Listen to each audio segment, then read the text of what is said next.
तो ये आ गए हम डक्स एंड डॉग्स पे। यहाँ पहले भी आए हुए हैं एक बार, बट कॉन्वॉय के साथ टाइम से आज पहुँच गए। काफ़ी अच्छा कॉन्वॉय है, रास्ता भी बहुत प्यारा था।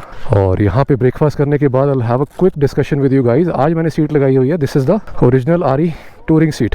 मेरे पास खजांची वाली सीट भी है, सहारा सीट्स की भी है जो इसके साथ स्टॉक आती है, वो भी है। But specifically you were asking questions about the touring seat कैसी है, आज इसके ऊपर बात करेंगे।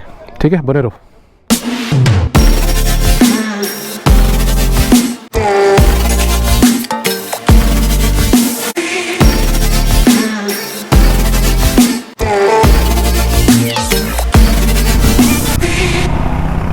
तो गाइज अभी कॉन्वॉय हमारा निकल पड़ा घर की तरफ, तो मैंने सोचा कि क्यों ना आपको एक छोटा सा रिव्यू दे दूं। आप बड़े टाइम से मांग रहे थे कि भाई मुझे रिव्यू दो उसका, कि इसमें सीट कौन सी लगा रखी है, आपने कौन सी यूज़ कर रहे हो, और अगर लगानी हो तो स्टॉक सीट के अलावा कौन सी सीट लगाई जाए। तो अब मैं आपको थोड़ा सा अपना एक्सपीरियंस शेयर कर लेता हूँ कि इंटरसेप्टर पे अभी मैं कौन सी सीट यूज़ कर रहा हूँ करंटली, और आपने जो पिछली वीडियोस में देखी है वो सीट कौन सी थी और क्या फ़र्क महसूस हुआ दोनों में। तो अगर आप नए हो चैनल को सब्सक्राइब कर लो और चलिए शुरू करें। तो अभी जो मैंने सीट इस पर लगाई हुई है that is the royal Enfield touring seat. क्यों लगाई है? स्टॉक सीट जो इंटरसेप्टर की है, जैसे कि आपको सबको पता ही है कि it is not that good, काफ़ी डिस्कम्फर्ट होती है।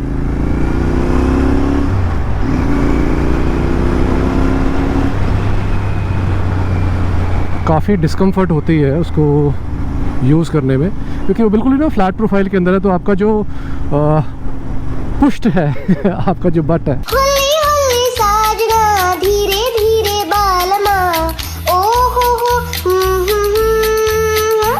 आपका जो बट है that starts aching after a little while. वो बिल्कुल भी टूरिंग के लिए पर्पज़ के लिए नहीं बने हुई। तो उसका ऑल्टरनेटिव क्या है?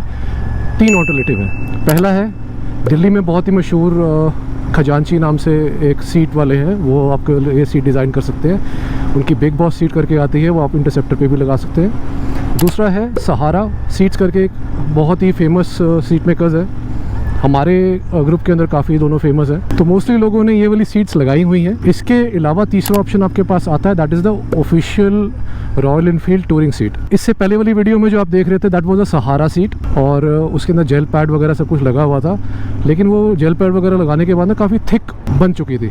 थोड़ा सा मुझे डिस्कम्फर्ट फील होता था उसको यूज़ करके। कुछ राइड्स के ऊपर मैं उसको लेके गया हूँ तो मुझे उसकी जो ब्रॉडनेस थी वो काफ़ी पसंद आती थी, बट मेरे को अभी भी उससे कुछ सेटिस्फेक्शन नहीं थी। हालांकि सहारा वाले काफ़ी सपोर्टिव थे और उन्होंने कहा कि उसको चेंज वगैरह कर देते हैं आप लोग अपने डिज़ाइन के हिसाब से, लेकिन मुझे सेटिस्फेक्शन थोड़ी सी नहीं हुई उससे। अब पॉइंट ये आता है कि जो आरी की जो टूरिंग सीट है जो मैं अभी यूज़ कर रहा हूँ उसका क्या रिव्यू है मेरे हिसाब से, मैं आपसे अभी वो शेयर करता हूँ। तो नॉर्मल सीट स्टॉक सीट से कंपैरिजन करें तो बहुत फ़र्क है। इसकी फोम काफ़ी थिक है, और थिक भी ऐसी वाली नहीं है कि सिर्फ नाम की थिक हो। एक्चुअल में इसका फोम काफ़ी हार्ड है। हार्ड होने की वजह से क्या है ना, इसके कुशनिंग बहुत ज़्यादा नहीं है। जब आप इसके ऊपर बैठते हो तो ये अपने आप में भी बाउंस देती है आपको। दूसरी चीज़, प्रोफाइल वाइज ये नैरो है, और नैरो होने की वजह से सिर्फ आपका ये इतना सा एरिया कवर करती है। सिंपली आपका टेल बोन और थोड़ा सा मेरे ख्याल 5-6 इंच के आसपास जब आप बैठते हो तो जो प्रेशर पॉइंट बनता है वो 5-1 इंच का बनता है डायरेक्टली आपका टेल बोन पे। अब वो कंफर्टेबल भी है, अनकंफर्टेबल भी है। कंफर्टेबल इस वे में है कि आपको 2 तरीके की थकावट होती है। 2 रीज़न्स हैं कि आपको सीट बदलनी पड़े। पहला रीज़न, सिटिंग में जो कंफर्ट है, जो सॉफ्टनेस है वो नहीं है सीट के अंदर, बैठते ही आपको हार्डनेस महसूस हो रही है। दूसरा रीज़न, जब आप लॉन्ग राइड पे जा रहे हो तो पैर सुन हो रहे हैं या कोई एरिया है जो सुन पड़ रहा है, नम पड़ रहा है। तो ये दोनों वजह जो है, एक कंफर्ट, दूसरा नमनेस। कंफर्ट वाइज ये सीट बुरी नहीं है, नम्बनेस वाइज ये नम्बनेस ज़रूर क्रिएट करती है, क्योंकि ये इतनी थिक है और नैरो है कि जब आप इसको बैठते हो तो जो प्रेशर पॉइंट बनता है वो बिल्कुल एक वी शेप में बनता है। मतलब जो हिस्सा आपका कांटेक्ट में है सीट के साथ, सिर्फ उसी हिस्से पे सारा प्रेशर आएगा। मेरा वेट है 90 kg प्लस, तो जो नीचे से प्रेशर आ रहा ना वो बहुत ही ज़्यादा है। मतलब कि जितना आपका वेट होगा ना उतना ये सीट आपको रेजिस्टेंस देगी, क्योंकि इतना हार्ड है इसका फोम भाई, मतलब काफ़ी हार्ड है, मतलब काफ़ी तंग करने वाला है। आई वुड हैव प्रेफर्ड कि थोड़ी सी अगर ये वाइड होती तो जो नमनेस वाली प्रॉब्लम है वो चली जाती। कंफर्ट वाइज आई थिंक ये काफ़ी कंफर्टेबल है। जो इसकी जो थिकनेस है ना, उसकी वजह से जो कुशनिंग है काफ़ी अच्छी मिल जाती है। जब भी कोई बाउंस आता है या गड्ढा वड्ढा आता है, थोड़ा सा तो शॉकर्स भी काम कर लेते हैं बढ़िया, लेकिन सीट भी काफ़ी ज़्यादा उसको कंपनसेट कर देती है उस शॉक को, और काफ़ी एक्सपीरियंस स्मूथ हो जाता है। रॉयल एनफील्ड ने मोटे मोटे तौर पे इसको लुक्स के लिए ये पैटर्न बनाया गया है। इसमें आप देखोगे ना तो बैठने के लिए कोई स्कूप नहीं दे रखा, जैसे बिग बॉस सीट्स वगैरह के अंदर दे रखा होता है। कोई एक इम्प्रेशन नहीं है जहाँ पे आप राइडर या पिलियन के लिए कोई अलग से एक सिंगल स्ट्रेट लाइन के अंदर है। इसकी वजह से क्या है ना, आपको कहीं पे भी, चाहे यहाँ आगे होके बैठो, चाहे पीछे होके बैठो, चाहे यहाँ होके बैठो, आपको एक सिटिंग बकेट नहीं मिलेगी, क्योंकि ये बकेट टाइप सीट नहीं है। थ्रू एंड थ्रू सभी जगह पे प्रेशर इक्वल है। टाइट फोम का है, मतलब बहुत ही तगड़े फोम से बनाई गई है। इसके ऊपर आप बैठोगे तो ऐसा नहीं होगा कि डिप्रेस हो गई या कोई सॉफ्टनेस है, इसमें सॉफ्टनेस बिल्कुल भी नहीं है। इसके प्रोज एंड कॉन्स हैं। प्रोज ये हैं कि जब गड्ढे वड्ढे आते हैं ना तो काफ़ी ज़्यादा शॉक एब्जॉर्प्शन कर लेती है ये, और लॉन्ग राइड के अंदर ना आपकी लोअर बैक में दर्द नहीं होगा, क्योंकि ये बहुत ही हार्ड फोम से बनी हुई है।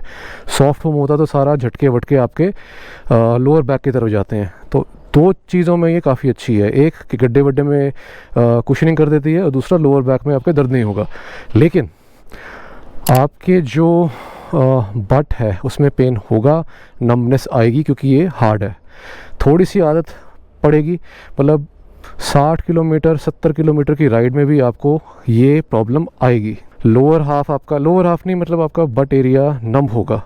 वो मुझे लगता है कि थोड़ा थोड़ा ब्रेकिंग वगैरह जब आप कर लोगे थोड़ा सा थोड़ी सॉफ्ट हो जाएगी ये, लेकिन जो ये नमनेस की प्रॉब्लम है वो तो है भाई।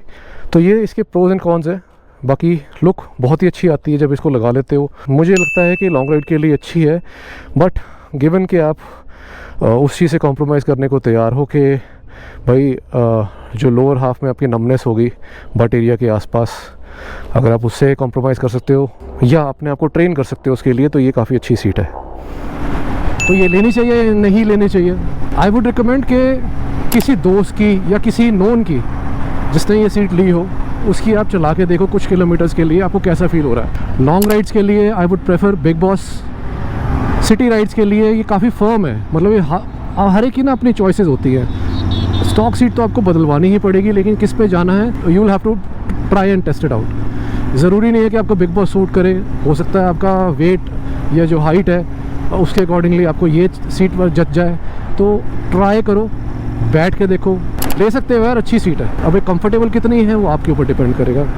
तो ये थी जी आज की वीडियो आपके क्वेश्चन के रिगार्डिंग कि which is a good seat for touring और for Interceptor 650 and how is the Royal Enfield Interceptor 650 touring seat. I hope ये काफ़ी चीज़ों को आंसर इसने किया होगा इस वीडियो ने। अगर आपको अच्छी लगी और आपको हेल्प मिली हो तो please do show your love by hitting the like button.